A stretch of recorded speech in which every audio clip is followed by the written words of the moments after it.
Kanisa la Winner Celebration Center hapa Kericho, a fellowship where everybody is somebody. Nimekuja kuchukua nafasi hii kukupa mwaliko katika ibada yetu ya Jumapili tarehe 5 katika jina la Yesu. Daudi akasema, "Nalifurahi waliponiambia twende nyumbani mwa Bwana."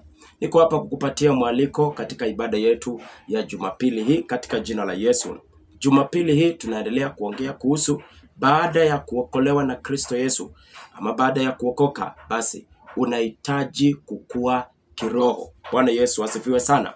Na shida mingi ambayo tuko nayo kanisani, matatizo na mambo mengi sana tulio nayo katika nyumba ya Bwana ni kwa sababu ya Wakristo hawakui. Kukosa kukua kwako ndio kunaleta shida. Tunajua ya kwamba kukua si hatukui kupitia kuombewa, wala hatukui kwa njia ya kufunga. Tunakuwa kwa njia ya kukula ama kufundishwa neno la Mungu. Neno la Mungu ni la maana sana katika kukua kwako. Hatukui kwa kuabudu Mungu, hatukui kwa kusifu, hatukui kwa kutoa sadaka, hatukui kwa kuweza kuomba, kufunga. Tunakuwa kwa kukula. Maandiko yanasema Yesu akamwambia Shetani, "Mwanadamu hataishi kwa mikate tu, ila ni kwa kila neno linalotoka katika kinywa chake Mwenyezi Mungu." Tunaishi kwa sababu ya kukula. Mili yetu ya kihalisi inaishi kwa sababu ya kukula. Pia sisi katika kiroho tutakuwa kwa sababu ya kukula. Sikiliza vile Paulo anasema katika kitabu cha Wakorintho wa kwanza 13 pale 11. Paulo anasema, "Nilipokuwa mtoto mchanga." Kumaanisha ya kwamba hivi sasa Paulo akiongea, yeye si mtoto, yeye ni mtu mzima. Kumaanisha ya kwamba, wapendwa, kuna kukua mtoto mchanga kiroho. Kuna stages nyingi sana za kukua kwa mtu.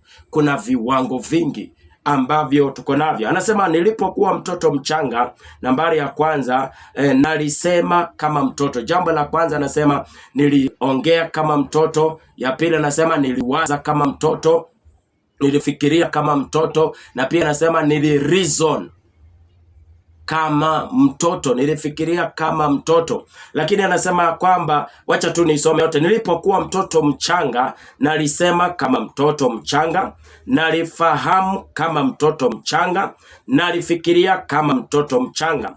Tokea hapo nilipokuwa mtu mzima, nimeyabadilisha mambo ya kitoto."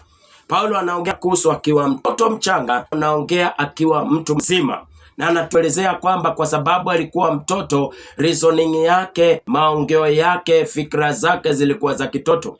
Lakini anasema sasa nimekuwa mtu mzima, mambo ya kitoto niliacha. Wapendwa wa Kristo, waumini wenzangu, kwa nini tuna shida nyingi na Ukristo ama na wapendwa kanisani? Kwa nini tuna shida nyingi? Ukristo uko na mambo mengi. Ni kwa sababu watu hawakui, wamekataa kukua. Watu hawataki mafundisho kanisani. Watu wanataka tulete watu wa kuwachekesha kwa kanisa. Watu wanataka entertainment. Watu wanataka tukuja kanisani tuimbe kuanzia asubuhi mpaka jioni. Na hiyo haitaleta kukua. Na mpendwa, mahala ambapo watoto wako, na kuambia kuna makelele, kuna kulia, kuna kusumbuana, kuna mambo mengi. Na ndio maana unapata ya kwamba usumbufu mwingi, uharibifu mwingi, mambo mengi yako kanisani kwa sababu ya watu hawataki kukua. Niko hapa kukuambia mpendwa, unahitajika kukua kiroho. Kwa sababu kukua kwako kutabadilisha kutoa kwako, kutabadilisha kuabudu kwako, kutabadilisha jinsi unaomba. Umeomba vile vile miaka yote, unafanya vitu vile vile miaka yote. Mpendwa, usipokuwa wewe, utabaki vile vile miaka yote kanisani. Hiyo sehemu mwingine, situkutane nawe Jumapili ili tukaweze kubarikiwa katika jina la Yesu.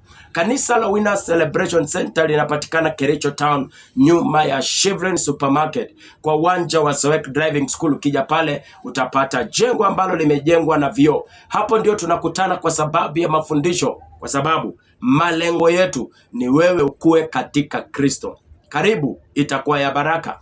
Kama utashindwa kufika, mpendo uko mbali, unaweza ukanitazama kwa YouTube account yangu Apostle PM Simiyu, kwa Facebook Apostle Simiyu, kwa page yangu ya Facebook Apostle PM Simiyu, kwa Twitter Apostle PM Simiyu, Apostle Simiyu, kila mahali Apostle Simiyu, Apostle Simiyu. Itakuwa furaha kubwa kwangu kukuja tukaweze kubarikiwa pamoja.